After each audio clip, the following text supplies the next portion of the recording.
Labor groups are holding protests before the Pasig Regional Trial Court following the suspension of the 85 peso increase in the daily minimum wage.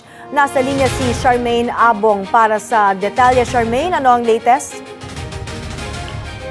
May nagkilos protesta nga abot sa higit 11 grupo ng manggagawa sa tapat ng Pasig Regional Trial Court para tutulan ang desisyon ng korte na pigilan ang pansamantalang pagpapatupad ng 85 pesos na dagdag sa minimum wage sa Metro Manila.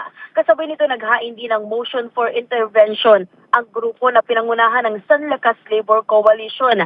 Ayon naman kay Kamanggagawa Party List Representative Elison Fernando, labag ito sa Article 126 ng Labor Code dahil bawal umano sa mga korte ang humarang sa proseso at desisyon ng National Wages and Productivity Commission at Regional Tripartite Wages and Productivity Boards.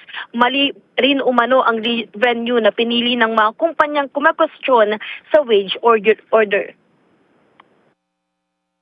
Na may paglabag doon sa implementasyon ng RA 6727 na nagtatakda ng wage setting mechanism natin. Kasi kailangan maintindihan, yung proseso ng pagtatakda ng sahod, dumadaan sa mga hearing at konsultasyon yan. Not even one consultation nagpakita yung R2 builders sa Karedicon. So may employer sector doon eh. So well represented yung manggagawa at mga employers. At pinagmamalaki nga ng ECOP, first time daw in history na nag-dissent sila sa wage order. So bakit ngayon pinagbigyan ng korte yung hiling nila na temporary restraining order kung in the first place merong proseso? Sang-ayon din dun sa Article 123 at ito yung talagang idinidiin namin.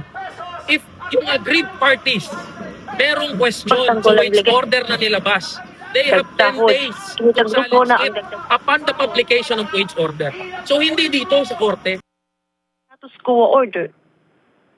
Ipinunto ng grupo na sa halip na sundin ang itinakdang proseso, direktang naghain ng petisyon sa Pasig RTC, ang Redicon Trading and Construction Corporation at R2 Builders Incorporated na nagresulta sa paglabas ng RTO. Kabilang sa panawagan ng grupo ang hiling sa DOLE at Office of the Solicitor General na ipagtanggol ang legalidad ng 85 pesos na dagdag sahod. Iginit ng grupo na ang dagdag sahod ay karapatan ng mga manggagawa at hindi dapat mapigil ng isang status quo order na ayon sa kanila ay labag mismo sa batas.